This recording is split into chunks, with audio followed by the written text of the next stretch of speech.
Hi, can you hear me? All right. If you've looked at your agenda, you can tell that I'm not Mike McCabe, but I do work very closely with him at USAID, and I'm very thankful to be here in this room of practitioners. It's been a fascinating day so far. As someone who still qualifies as a youth under USAID's definition, I feel very lucky to facilitate this panel with some of the great powerhouses of positive youth development. We're here today to talk about sustainability and scale, two words that are packed with different meanings for different people. So for me, in my work at USAID for the Youth Corps and the Youth Coordinator's Office, we are often providing support to our missions around the world as they develop their new country strategies, many of them doing that this year. In talking with them, we encourage them to think about three main things. Number one, to think about how youth are involved and impacted by local systems in any sector. Number two, we encourage them to design with scale and sustainability in mind from the beginning. And number three, we encourage them to build in continuous learning that can be shared so that the examples of great scale and sustainability, so that those lessons are not limited to a small number of examples, but many.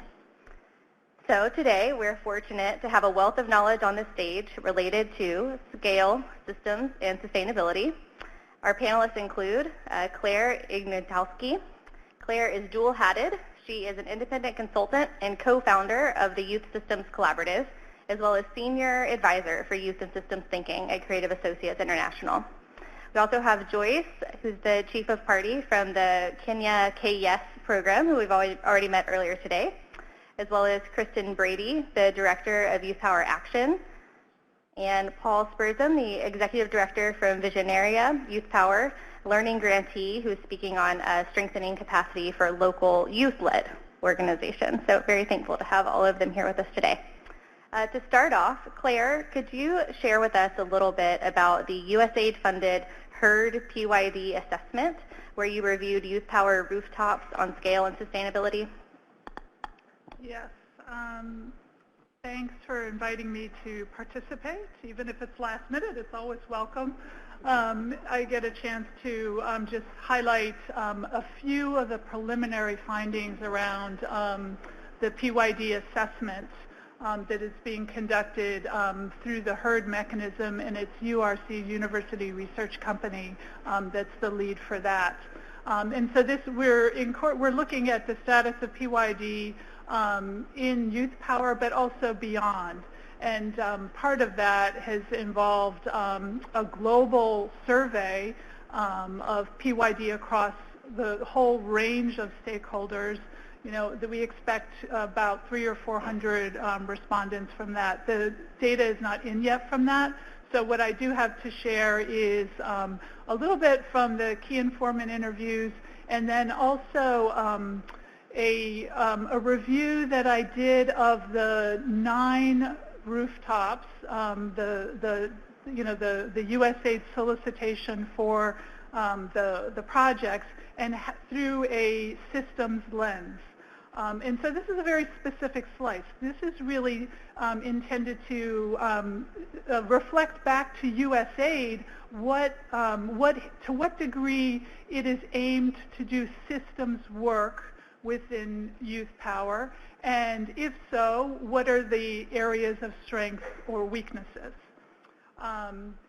So to do that, we created a sort of a matrix which looks at the domains of systems work, and that's drawing on work from the Youth Systems Collaborative. Without going into any kind of depth, I'll just list what they are, because I think when we're thinking about systems, there's really many different pieces of this. So the first is understanding the existing system, the dynamics and the actors that are holding, a problem in place. The second one is building diverse local stakeholders together and bringing them together around a vision. The third is around improved coordinated service delivery. The fourth is having shared standards, indicators, data, monitoring and evaluation systems. The fifth is around capacity building. Then the sixth is specifically USAID's role. To what degree is it flexible, adaptive, facilitative, supportive? This seventh is donor collaboration and leveraged funding among donors. The eighth is policy reform and alignment for policy change. Ninth is normative change and shifting mental models. And the 10th is shared investment through local stakeholders. So you can see it's complicated, right? So just a few highlights around that. It seems that capacity building is an area of strength. This is a traditional area where USAID has been working for decades, so that's not too much of a surprise. Some weaknesses are around policy, and I think that's been mentioned a number of times here, around donor collaboration, around normative change was kind of mixed, and then leveraging local funds and investment, which sort of sets up why there's maybe a push towards journey to self-reliance, because that has been an area of weakness. So just to put a little meat on it, there's been not a lot of rigor around, in the first area of understanding local systems, just not a lot of rigor around analyzing the dynamics in systems. What are the bottlenecks and gaps in incentive structures that keep, results happening for youth or not happening for youth. So part of that is that we probably don't have as sophisticated of a language to talk about systems change that as sophisticated as we have around interventions. We've gotten very good at talking about like soft skills or life skills or different kinds of training, but less about like how do we describe how a system operates. Around ownership and accountability, the way the rooftop is framed, there was a lot of variance around to what degree USAID was suggesting that the contractor or the bidder is responsible for basically implementing this work, and to what degree are they making it clear that the bidder is facilitating local stakeholders who are responsible for implementing the service and getting the results. And that's quite a different tone. So how much time do I have? Maybe just one or two more comments. One or two more comments, okay. So I'm just sort of taken from our list here. Let's see, I would say that there were a couple of gaps that are pretty significant, especially from what we know from the domestic side around system changes. One is there was really little or no evidence of rooftops discussing the need to identify or to create a backbone or intermediary organization that helps various, often NGOs or it could be private companies, to be able to coordinate together. So this area of understanding intermediary organizations, and also really no explicit requirements to create a shared monitoring and evaluation platform, or even using ICT systems to support such platforms. So these are kind of big gap areas, but doesn't mean that these elements did not happen as the project was implemented. I'm just suggesting that that was not initially requested when USAID designed the rooftop. So I'll leave it there and add later.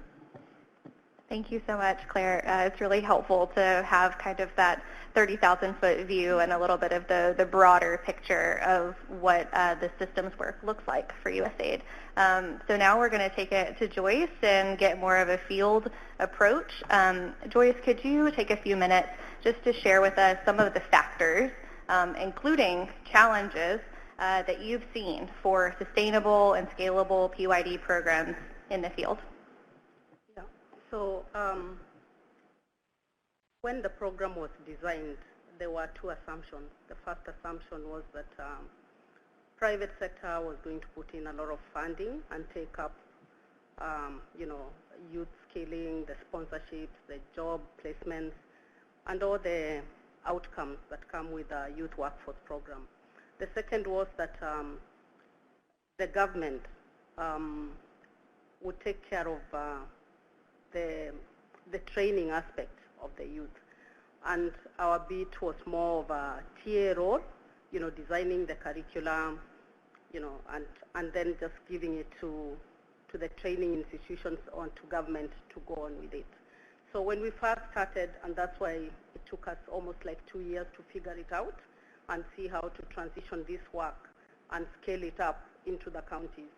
Yeah, so when we started the landscape, vocational training was really at a level where to even convince youth to go to it was very difficult. So, the image of the training centers had just been devolved into a new devolved government. They were just learning, they were still planning, they had no resources.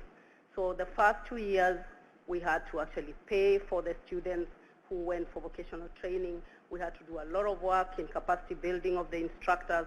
Some places there were even no instructors. So the landscape was very different. So that's why we had to put a lot of resources into just, a lot of engagement, beginning to engage government, beginning to engage the counties more deeper, trying to get them to have a mindset to view vocational education as a pathway, a main employment pathway for youth who had not had a secondary school education. And then, of course, working with the youth, our youth networks to really convince these young people to come and take up the vocational training services. So that's how we built the curve. And about after 2 years of this engagement and relationship building, the counties began to see the need why they should include youth empowerment programs within their plans. So we worked with them, and they started jointly creating, youth initiatives around agribusiness, around enterprise development, around youth skilling. And then, of course, now bringing private sector to the table to also engage with the counties, because it was a new aspect for them.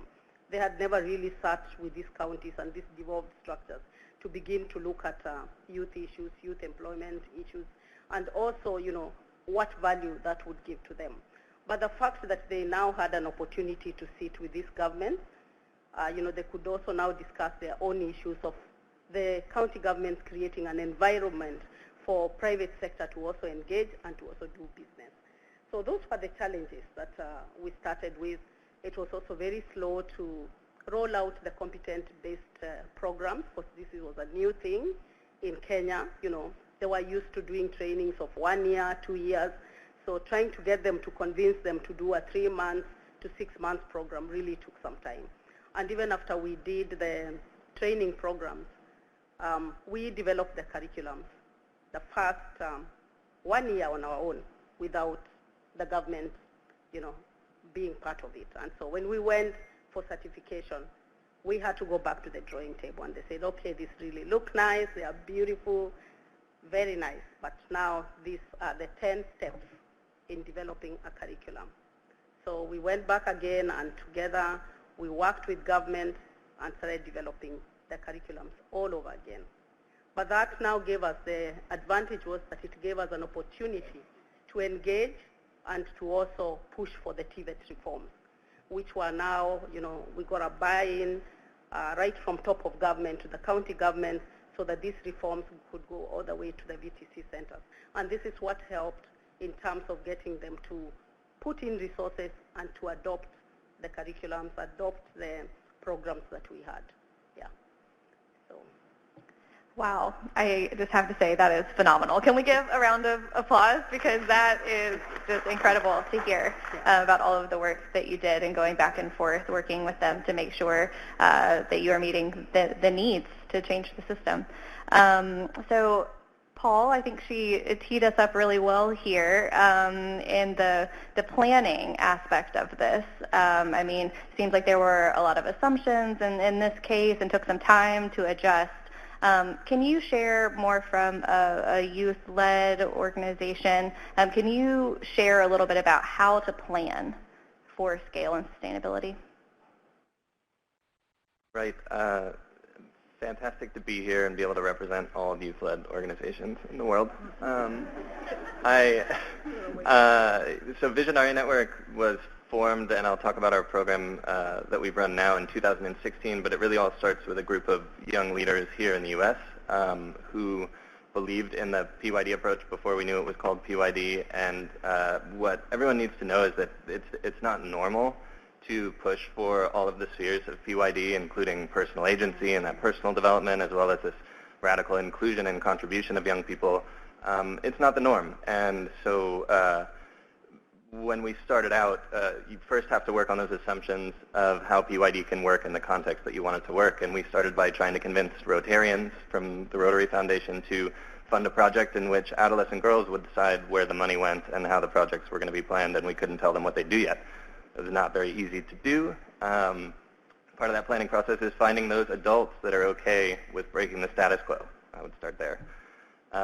Then it moved on to our local partners in Peru, which included young people and educators that we co-designed a leadership program with, trying to break the status quo and have young women in particular design the solutions for their communities, kind of flip the model, especially for household energy technology designed by engineers, not used by women in communities. You wonder why. Let's try and change the way that this is developed. And again, working with local NGOs in Peru and this group of young women, we got laughed at when we told them that these young women would be the ones planning the budgets and executing the projects. And it just goes step by step, trying to prove your assumptions that it's possible, both in the eyes of all your partners, and then also with the young women that we worked with ourselves, which we considered our international peers at the time. And they were also terrified at the idea. So it's a process. It's not the norm. Before you even think about scaling, it's going to be a long road to understand exactly what your program should look like and to co-develop it with the people it's meant to benefit. That's really the first step before even talking about scaling. But we had some early success with the young women who grew immensely personally and brought these 70 young girls over the course of 3 summer programs. Affected 2,100 of their community members in 12 different communities, and grew through the process. They were telling us that 1,000 girls need this, that they know their younger siblings, including boys, and that's when our small team and some of these girls who participated started thinking about scale and started thinking about getting more serious about this. And that leads me to the next critical factor here, is to know your costing structure. I was a CPA tax accountant at the time, and this was a volunteer project, so I was able to ask some of these tough questions. But if no one's told you before, you need to know your costing structure, because that's going to limit how you scale. Every single complicated step makes it that much harder to grow when you multiply it by 50 or 100. And in our case, there were some right place, right time factors in Peru. There were some national education curriculum policy changes. The educators that we worked with to co-design the summer program to begin with were telling us that what we were doing really aligned with the new requirements, that more teachers could do this and we could leverage existing infrastructure to try and do it. And so, you know, again, just really checking along the way before trying to invest a lot of time and raise the money to do this. You have to know your costing structure, and it has to be feasible. And a lot of times it has to change. The summer program model wasn't working for us. And then critically know the local system framework. They've been mentioning it here. And that's absolutely critical. It took us about 1.5 years, 2 full school years to reach a curriculum that met teachers' requirements and all their complaints and counted for certification credit, and reached the point where we could actually be approved by provincial ministries of education to implement this program. And another thing I would say for planning for sustainability of PYD projects is widen the circle of youth leaders. Right now, I remain the only U.S. staff of the organization, and the rest are local Peruvians, also within the definition age range for youth right now. And widening the circle only increases more local ownership and Yeah, it's absolutely critical. And I think part of the question that you might have left out but was in the notes, and I want to comment on it, is also how to strengthen the capacity of youth-led organizations to do this. And it's something we're struggling with now, but to invest in the time and people and capacity to fund operations linked to sustainability, to really invest and critically question a sustainability plan, and if there was potentially funding with that requirement tied to it, as in like an output of the grant would be to come up with that sustainability plan and to have some metrics around it. I think that would help a lot of youth-led organizations who don't naturally think that way. I could go on. It's a big question, but I'll stop. That's fantastic. Thank you so much. It's really incredible to hear about the work that you did in Peru. I know it made a big impact on all of those young women's lives. So Kristin, FHI 360 has a lot of experience in the workforce sector. Can you talk about some of the lessons on scale and sustainability from the workforce sector that will be important for future youth projects? Sure, and I'm going to talk a bit about a project that's outside of the YouthPower family, but embeds a lot of the same principles that we've been talking about today. The project that I want to share is in Morocco, and we're just finishing a 5-year project where we established a new model for career centers. We established 6 pilot career centers in universities and vocational training institutes, a virtual career center which provides diagnostic tools, access to market information on viable career pathways, work readiness training, and opportunities to engage and serve the private sector. The career centers became a place where young people would come and hear different speakers about different visits from private sector people, get career counseling, understand, do some of their own assessments about what their personal profiles, what kind of career choices they want to be making. And I think the scale and the sustainability story is that, you know, like we all know, you have to start thinking about sustainability from day one. And that was done at day one, and it was done every single day after that. We started with a fair amount of government ownership, particularly from the vocational training system. The OFPPT, which runs 300 vocational training centers from across the country, was deeply engaged. We sought out those pilot centers by doing an RFP, and in order to become one of those pilot centers, you had to commit to hiring 3 staff, providing a space, making revisions to that space. So we were able to get some competition. There was interest already, get some competition to get those who were most interested and most capable of doing it quickly. But the university side, that ownership piece was a little bit harder because the Ministry of Higher Education identified those universities, and the universities were not bought in from the beginning.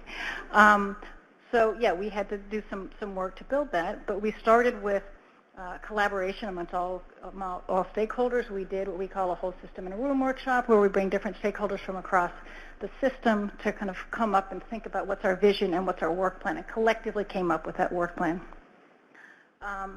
The model, I think of this model as being a 3-legged stool, which consisted of government, private sector, and youth, and the interplay among them was, I think, what's part of what made for that sustainability.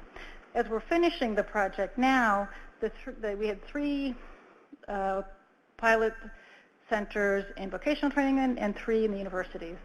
All of the OFPPT, which is the vocational training system, has taken on our curriculum, and the soft skills work readiness curriculum will be available in every single institution in 300 institutions across the country. And they're setting up 12 mega career centers, 1 for each region of the country. And the Ministry of Higher Education, we started with 3 universities. Each of those 3 universities now has a satellite university, and then 5 new universities are introducing career centers. So 8 of the 12 universities will have career centers. And the Ministry of Higher Education is now looking at a reform of their bachelor's program, so to go from 3 to 4 years, and they're going to make soft skills being a very big element of that initial year in the BA, in the extended 4-year program. So I think we also influence curriculum. And part of the way that we did this was really trying to understand the institutional priorities. The OFPPT was pretty easy because they were already clear they wanted it. The Ministry of Higher Education, you know, they wanted to have a relationship with the private sector, and they didn't really have it before. They had private sector members on the board, but they didn't really show up. And all of a sudden when they had, so they basically said, you go do it. Set up these career centers, hire the people, you know, happy to give you the space. But beyond that, they weren't as engaged. But we worked with them to identify what were their real priorities and interests. And when they started seeing the private sector come on campus and coming and talking with the youth, all of a sudden, wow, this is great. And they had events with the private sector. The private sector became more engaged with universities. So they were bought on. With the private sector, we started doing a very deep industry analysis so we could understand where the needs were, down to the level of kind of what their real hiring needs are. And then we engage with them to think about what are the skills, the soft skills in particular, how does it play out in your industry and in specific job positions, so that we really took it down to much more nuanced, granular level of understanding how these soft skills played out in the Moroccan context. And we revised it, we developed a curriculum, and then continued to test it out with private sector. So we continued to build it out and make sure it was really meeting their needs. And so the third part of that stool is the youth. And we had youth ambassadors. And the youth ambassadors, they got additional training. They got all of our soft skills training. And their job was to do that peer outreach. So they did it both online and in person. And they were tremendous. They did exactly what they were supposed to do. They were tremendous outreach. They brought other young people to the career centers, but they also really contributed to the design of what was actually happening at the career center. They came up with new ideas. They came up with the idea of having a summer camp, and we could have programs during the summer. They designed and implemented that program. Everything they did, any activity that was going to happen, was done with the input of the youth. And the youth were they really were great ambassadors, because when they would meet with the private sector was really impressed with these young people. And so they kind of said, oh, these career centers are great, because those ambassadors were real ambassadors for what youth could be. So that tripartite, that three-legged stool, each fed into each other. OFPPT wanted the curriculum because they knew the private sector liked it. The private sector liked the program because they saw the youth. And the youth liked the program because they were getting something better, and because with those career centers had a lot of those PYD elements. The way the career centers worked with the young people, they felt it was a safe space. The young people came up with ideas about creating new activities where youth could showcase their skills or their interests, completely outside of what the career center was supposed to do. But there was, they came up because they wanted there to be a place for young people to be and to showcase what they can do. I think there were some other, how am I on time? Yeah, okay. I think I'll wait until we get to the Q&A. We can bring up a few other pieces. Sure, definitely. Thank you so much for that great example of a overall win-win for a system. That's really, really neat to hear about.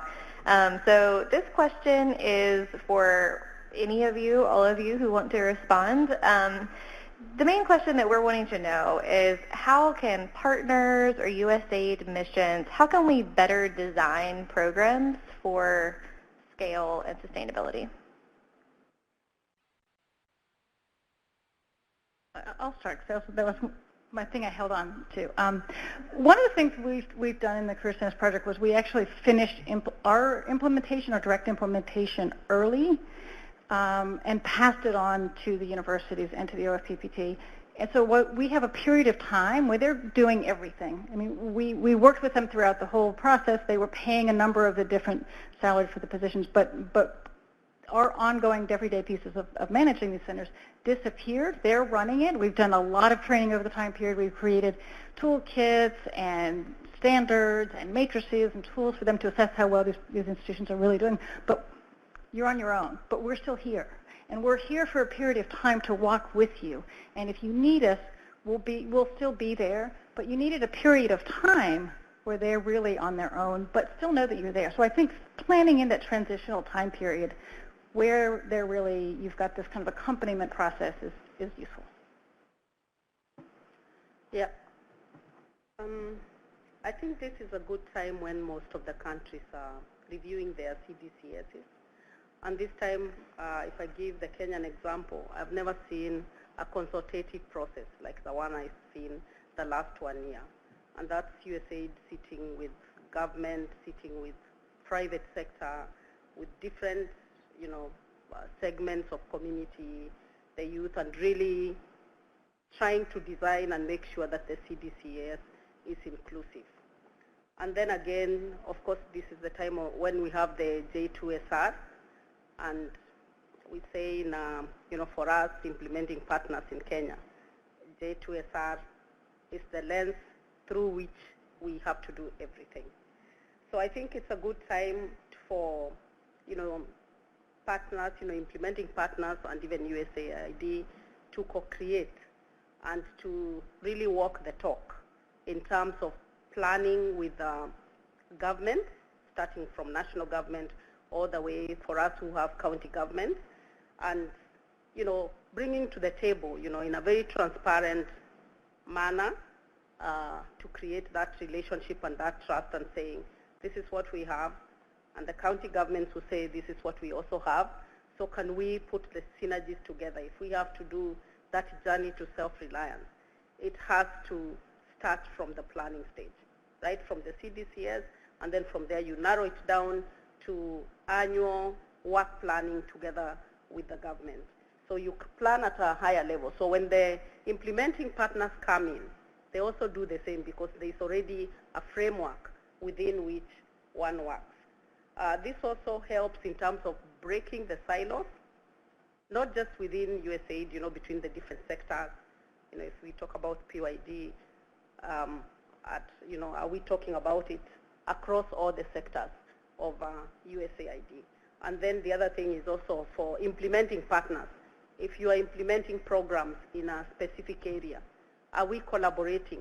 Are we, drawing synergy and making sure that we have a bigger impact?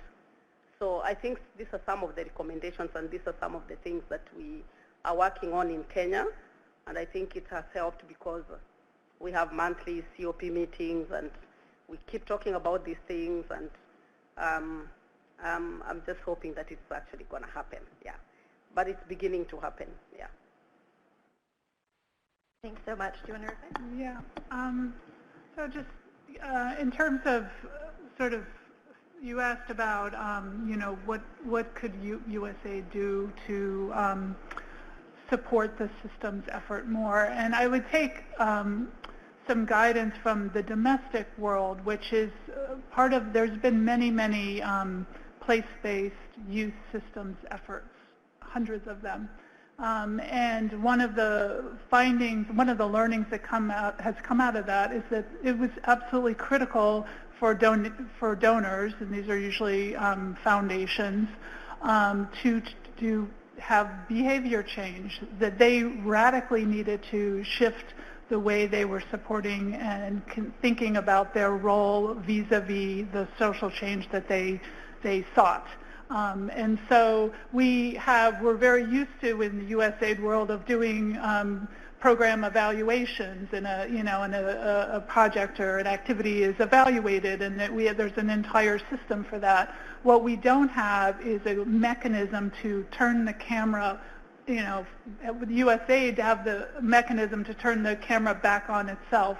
What kind of feedback does USAID need to give itself to be open to change how it's investing in youth systems? I think that to grow into a kind of donor that can provide the support and facilitation, that has the patience, that has the restraint, that can do the active listening that Marjorie mentioned earlier, that's going to require quite a bit of change. And so I think having the mechanism to be able for USAID to change its practice, that's something that needs to happen. Sure, go ahead. Yeah, I may be naive to the mission planning process, but however, Making Sense and YouthPower enabled small grants to small youth-led organizations was absolutely fantastic and transformational for us. It allowed us to both investigate linkages between the skills that we were developing and seeing that we know are tied to what employers are looking for, and it allowed us to explore the private sector more through interviews and working with young people themselves to understand the anxieties around finding work and what opportunities are available. And it also allowed us to expand the leadership programming to 1,200 students in 30 schools. It allowed us to expand to our second province this past year, which investing in that sort of scalable model at this very fragile time is absolutely critical. And we hope that the learnings synthesized after this will inform other USAID work. And so I would just encourage more of that. It's incredible. Thanks so much. Oh, please, yes. All right, so this will be our last question, and it's kind of lightning round because I want to make sure we have enough time for Q&A. But the question is, what are some of the resources that you've seen that are most useful for programming for scale and sustainability? So we'll just go down the line. Is that okay, Claire? Do you have a... Okay, I thought you were going to ask the bombshell question. Oh, I was nervous about it. So I have a question that I want to ask that's not part of the script, but we don't have a ton of time left, but we can do it. We let the cat out of the bag. Okay, all right. How about either or you can choose? Or you can choose. Okay, so the first question is on resources. What's the best resource that you've seen? And then my question. So this morning we had a great panel, and we learned about kind of the trade-off between youth engagement and scale. But often if you're working on an individual level, you can achieve true behavior change, but it's hard to do that at a larger scale. So I was wondering if you had any examples of ways that you've seen behavior change or mindset shift at a larger level, like at the government or community level, that you would be able to share. So resources or behavior change. You can pick whichever one. Let's see. I think I'll go for the mind shift. Mindset shift. Yes. End of the day. No, I would just, again, point out, I think it's been said a million times, but I think we can't say it enough because we haven't seen it in any other place but Kenya, which is the effect that the Yes Youth Can program, where they work to really at scale on developing youth associations at all levels, and then as USAID stepped away from that scaled youth engagement model, it's continuing on its own, and they are continuing to engage with those young people. And so that is a great platform, I think, for future work for missions. Yeah. Mine is also on mindset, and it's changing the mindset of starting with the youth, the parents, the communities, and even government to start appreciating technical skill training vis-a-vis, the white-collar university pathway. And I think this came about, 3 years ago as we were struggling. And originally what we saw in Kenya was that every small institution was struggling to become a university, get a charter and become a university. So in all our 47 counties, we had mushrooming of universities in the last 10 years. And even the small technical TVET institutions got turned into universities. So skill building and technical education was sort of like a backside thing and viewed very negatively. So what happened is that we fortunately got one good minister that had a policy that the cap was, if you don't get these grades, you can't advance to the university pathway. So he closed that pathway and said, look here, there are opportunities in technical education. The industry is looking for skills and, qualified people. There's demand, so let's go for it. So participating and just being part of those TVET reforms and rolling it all the way from a national level to the community level or to the youth themselves, making the government now start funding technical education and giving, now we didn't have the issue of free, the sponsorships. Technical education is now free. They hired more instructors, and all of a sudden, that push made both national government and the county government to start putting money into it, and then just take vocational education to another level, where enrollments now were, you get enrollment from almost trickling up to 5 times of what it was, and in some places, 10 times. Yeah, so That's great. Thank you. All right, so we are running out of time, so I'm going to ask for quick answers, please, from Paul and Kristin. Sure. The Brookings Institute's Millions Learning Report with case studies around organizations trying to scale up education interventions is critical. Just how you've been sharing the assumptions that you had that didn't turn out to be true, those are absolutely critical for you to know as you're trying to scale that the writing's on the wall, that assumption might not work. Resources like that are really helpful. I mean, when I think about scale, I think kind of let's start thinking about where young people are. So let's think about schools, sports programs, community programs, families. Where are young people that we can reach them at a large number? And we don't tend to do a lot in formal schooling for young people, so I think that's a great place. We all learn it through student government. We learn it in our classrooms. I mean, we've all grown up with a lot of youth engagement concepts that we learn in school or through after-school programming, so if we can find institutions and introduce those concepts to institutions where we know young people are, start with where they are and work that way to get to scale. Thank you so much. All right, I'm looking for a time person. Do we have time for Q&A, or do we need to move on? Yeah? Okay, we'll take a couple of questions. I think maybe we have some microphones around, and we'll start with this young lady in the blue. Do we have a microphone? Ah, there it is. Okay.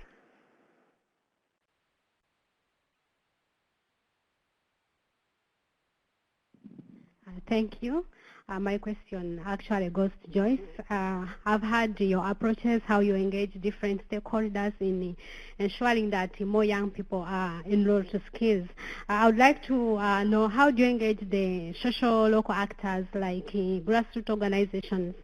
And also, how do you prepare the trainees in the labor market, and how do they find the market? Because I have experienced the vulnerable youth will go for any skill available as long as it is there. How do you prepare them into the labor market? And also, I would love to understand, are your trainings based on the market, based on the market availability of the products or the service, or it is just generalizing? Then the last question is, some of the young people, maybe they have the passion for certain skills. Maybe I'm already doing it small, but I do not have enough skills. For example, if I'm doing tailoring, do you have that program where you support them to grow their skills?